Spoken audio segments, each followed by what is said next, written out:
Hello student, standard 4 subject English. તો ઇંગ્લિશની અંદર આપણે આજે અસાઇનમેન્ટ કરવાનું છે, બરાબર. તો તમે એક વખત ઝૂમ લેક્ચરમાં પણ અસાઇનમેન્ટ અડધું જોવાઈ ગયું છે, તો પણ આપણે આજે ફરીથી અસાઇનમેન્ટ પહેલેથી કરીશું, બરાબર. તો પ્રશ્ન નંબર 1 આપણને અહીંયા આપેલો છે. નીચે આપેલા પ્રશ્નોના જવાબ માટે યોગ્ય વિકલ્પ પસંદ કરીને લખો. હવે જુઓ પહેલો વિકલ્પ, the tomato was in the ખાલી જગ્યા. ટમેટો ખાલી જગ્યામાં હતું. ટમેટો ક્યાં હતું? કબડમાં, કિચન, પોટ કે ફ્રીજમાં? બરાબર, તો શેમાં હતું? ટમેટો ફ્રીજમાં હતું. What did tomato demand from દૂધી આંટી. ટમેટોને શું ડિમાન્ડ હતી દૂધી આંટી પાસેથી? તો કે કોટ મેળવવાની. બરાબર, તો જવાબમાં આવશે B, coat. Who open the fridge. Fridge કોણ ખોલે છે? Pinky. I am the king. Who said this. હું રાજા છું. આ કોણ બોલે છે? તો કે ટમેટો બોલે છે. એના પછી લેસન 3ના વિકલ્પો આપેલા છે. Which of the following character from the story in insect. બરાબર, વાર્તાની અંદર ઇન્સેક્ટ માટે શેનો ઉપયોગ કરેલો હતો? મીન્સ કે ઇન્સેક્ટ એટલે શું હતું? આંટ, કીડી. બરાબર, ઇન્સેક્ટ એટલે જીવજંતુ થાય. હવે ફ્રોગ, માઉસ અને ચીક આ જીવજંતુ નથી. જીવજંતુ શું છે? આંટ. કીડી શું કહેવાય? જીવજંતુમાં આવે. બરાબર. જમ્બો સો સમ ખાલી જગ્યા થ્રો ધ ટેન્ટ. જમ્બોએ ટેન્ટની અંદર થોડાક શું જોયા? તો કે બનાનાસ જોયા. જમ્બો ઇઝ હોલ્ડિંગ ધ ખાલી જગ્યા વાઇલ રનિંગ. શું આવશે એમાં? Bells. Jumbo is holding the bell while running. એને બેલ વગાડ્યો અને પછી પોતે દોડવા માંડ્યો. Who is playing the drum. Drum સાથે કોણ રમી રહ્યું હતું? Jumbo. How many elephant are there in the tent. ટેન્ટમાં કેટલા એલિફન્ટ હતા? 3 હતા. બરાબર, જમ્બો, મુમ્બો અને રમ્બો. 3 એલિફન્ટ હતા ટેન્ટની અંદર. એની પછી 10મો વિકલ્પ છે, the little children will run ખાલી જગ્યા. નાના બાળકો શું શીખવાનું કહેતા હતા? English. The little children will ખાલી જગ્યા ટુ ધ ગ્રાઉન્ડ. નાના બાળકો ગ્રાઉન્ડમાં શું કરવાના હતા? ડાન્સ કરવાના હતા. બરાબર. કઈ જોડ ખોટી છે? તમે 4 જોડ જોવાની છે, એમાંથી કઈ ખોટી છે એ જુઓ. આ પહેલી જોડ સાચી. બરાબર, કેપિટલ એન બાજુમાં સ્મોલ એન, કેપિટલ એમ બાજુમાં સ્મોલ એન. આ જોડ કેવી છે? ખોટી છે. કઈ જોડ સાચી છે? બરાબર, તો એની અંદર સી જોડ છે, કેપિટલ એફ અને સ્મોલ એફ. આ જોડ કેવી છે? સાચી છે. નાકને અંગ્રેજીમાં ખાલી જગ્યા કહેવાય નોઝ. કાનને અંગ્રેજીમાં ખાલી જગ્યા કહેવાય ઈયર. કાફ એટલે શું? તો કે પિંડી. પ્રશ્ન 1નો બી, નીચે આપેલા વિધાનો પૈકી સાચા વિધાન સામે ખરું અને ખોટા વિધાન સામે ખોટાની નિશાની કરો. હવે આપણે જે યુનિટ પ્રમાણે જે પાઠ ચલાવેલા હતા એ આપણને જો સ્ટોરી યાદ હોય તો ફટાફટ ખરા ખોટાના જવાબ આપણને આવડી જાય. બરાબર, તો જુઓ, Raj Bhatt is 56 years old. સાચું કે ખોટું? ખોટું આવશે. બરાબર. Ronit and Rani are cousin. સાચું. મિસ ટીના ભટ્ટ ઇઝ રોહિત અથવા રોનિટ્સ મધર. તો સાચું. The frog laughed at his friend. સાચું. The chick brought a leaf. સાચું. The frog become sad. ખોટું. Jumbo is sleeping in the tent. ખોટું. Jumbo is not holding the bells. ખોટું. એના પછી છે 9મું, Jumbo can not reach the banana. સાચું. The little children will be sad to clap. ખોટું. Jumbo loves banana. સાચું. Jumbo ate all the banana. સાચું. બ્રધર એટલે પિતા. ખોટું. બ્રધર એટલે શું થાય? ભાઈ થાય. આંટ એટલે કીડી. સાચું. Tomato grows on a plant. સાચું. ટમેટો ક્યાં ઉગે છે? પ્લાન્ટમાં ઉગે છે, એટલે સાચું છે. બરાબર. હવે પ્રશ્ન 1નો સી જુઓ. આપેલા ચિત્રોના નામ અંગ્રેજીમાં લખો અને તેનો ફોનિક સાઉન્ડ ગુજરાતીમાં લખો. હવે આપણે સ્ટાર્ટિંગમાં ફોનિક સાઉન્ડ શીખ્યા હતા. બરાબર, જેમ કે એગ હોય તો એગનો ફોનિક સાઉન્ડ શું થાય? એ થાય. હવે એગનો સ્પેલિંગ લખવાનો છે બાજુમાં EGG, એટલે બાજુમાં એનો ફોનિક સાઉન્ડ લખવાનો અને એની બાજુમાં આપણે એગનો સ્પેલિંગ લખવાનો છે. એ એટલે EGG. એગ એટલે શું થાય? ઈંડું. એ છે એ શું છે? એનો ફોનિક સાઉન્ડ છે. એના પછી છે સાઈનો ખડિયો. એને અંગ્રેજીમાં કહેવાય ઇંક પોટ. તો ઇંક પોટ, તો ઈ શું કહેવાય? ફોનિક સાઉન્ડ છે. અને ઇંક પોટનો સ્પેલિંગ લખવાનો છે INKPOT. એના પછી છે મેંગો. તો મેંગોમાં ફોનિક સાઉન્ડ હશે મ અને મેંગોનો સ્પેલિંગ લખવાનો છે MANGO. મેંગો.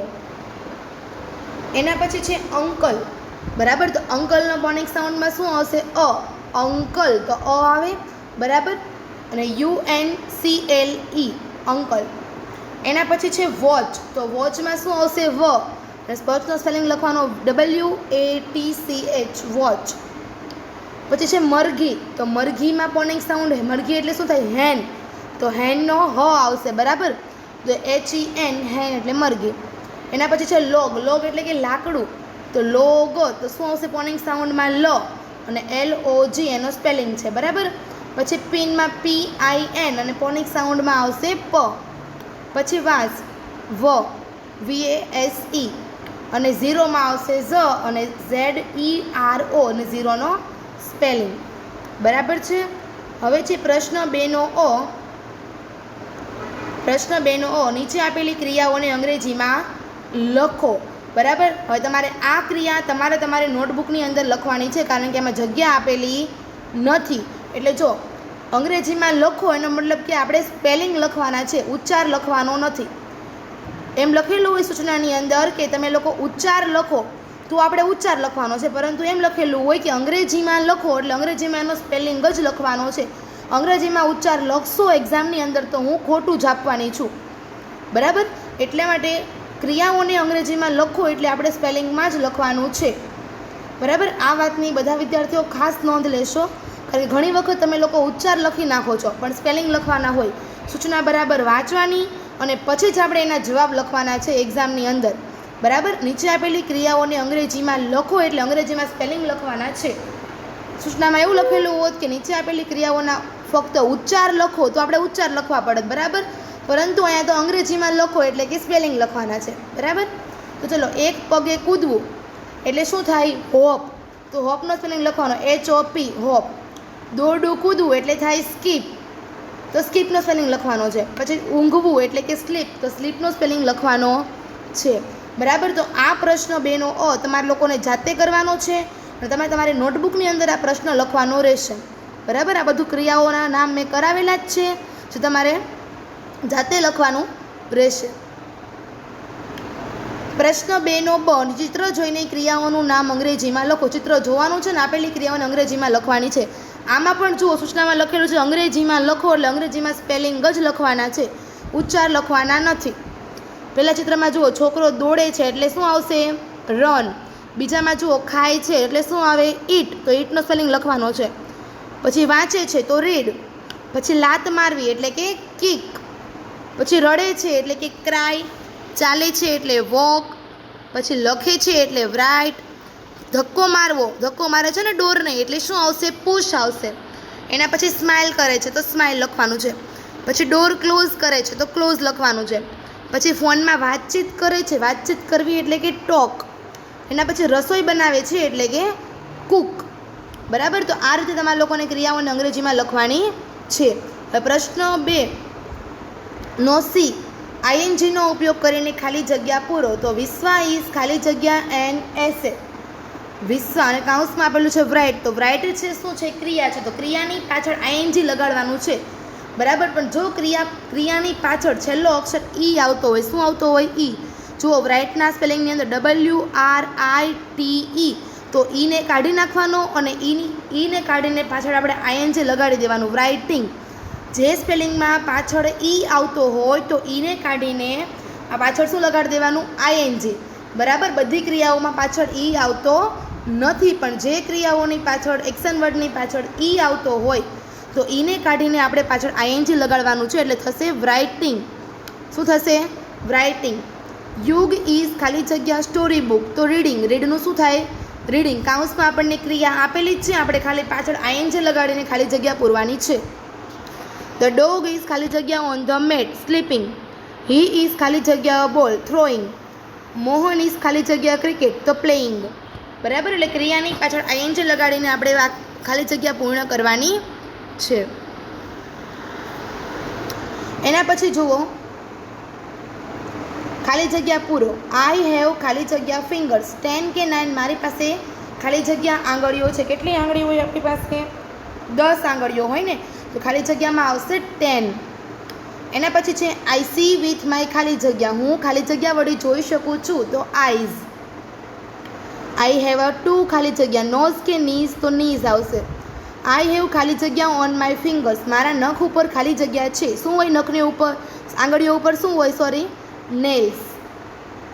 આઈ ખાલી જગ્યા વિથ માય આઈઝ, હું ખાલી જગ્યા વડે, હું આંખ વડે જોઈ શકું છું, એટલે ખાલી જગ્યામાં જોવું એટલે કે C. I smell with my ખાલી જગ્યા તો નોઝ. આઈ ખાલી જગ્યા વિથ માય ટીથ, હું દાંત વડે ખાલી જગ્યા કરી શકું છું તો ચ્યુ.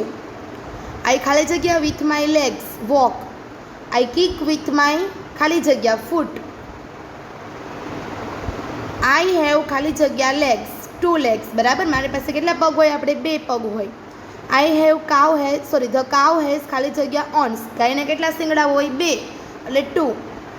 અ સ્ક્વેર હેઝ ખાલી જગ્યા સાઇડ્સ, સ્ક્વેર એટલે કે ચોરસ, ચોરસને કેટલી બાજુ હોય, 4 બાજુ હોય, એટલે અંગ્રેજીમાં કહેવાય એને 4.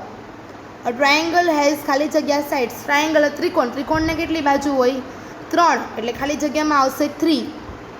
સી હેઝ ખાલી જગ્યા હેન્ડ્સ 2. મગનભાઈ ઇઝ વિયરિંગ અ ખાલી જગ્યા કેપ, મગનભાઈને ખાલી જગ્યા કલરની ટોપી પહેરે છે. કેવા કલરની ટોપી પહેરે છે Maganbhai, red.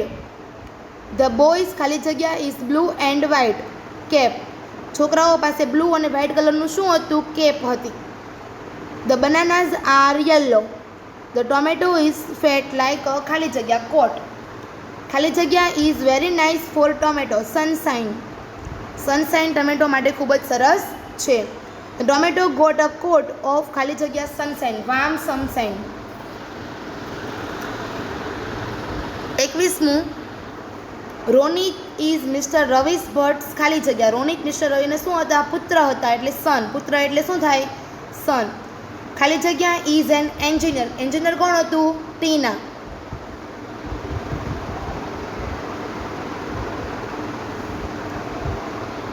The Tina is Ravish wife. Mister Arun Bhatt is mister Riya Bhatt ખાલી જગ્યા, અરુણ ભટ્ટ રિયા ભટ્ટના શું હતા, હસબન્ડ હતા. A frog, a mouse, an ant and ladybug went for a walk. A chick, the chick, the mouse, the ant and the ladybug made ખાલી જગ્યા, શું બનાવ્યું હતું એ લોકોએ, બોટ બનાવેલી હતી, બરાબર. ધ ખાલી જગ્યા હાર્ટ ધ વોઇસ ફ્રોગ. એટલે ક્વેશ્ચન નંબર 3નો એ સુધી અત્યારે કમ્પ્લીટ કરવાનું છે, બરાબર. અહીંયા સુધીનું અસાઇનમેન્ટ બધા બાળકોને લખાઈ ગયેલું હોવું જોઈએ, અને અસાઇનમેન્ટનું આપણે વાંચન હવેથી શરૂ કરવાનું છે, કારણ કે એક્ઝામ નજીક આવે છે, બરાબર. એટલે અહીંયા સુધીનું અસાઇનમેન્ટ બધા બાળકોને કમ્પ્લીટ હોવું જોઈએ, અને અંગ્રેજીમાં અસાઇનમેન્ટમાંથી આપણે વાંચન શરૂ કરવાનું રહેશે. અને પ્રશ્ન 3ના અ સુધી આપણે વાંચન કરવાનું છે, પ્રશ્ન 1થી પ્રશ્ન 3ના અ સુધી, બરાબર. પ્રશ્ન 3ના બીથી આપણે આગળના લેક્ચરમાં જોઈશું. Okay, thank you.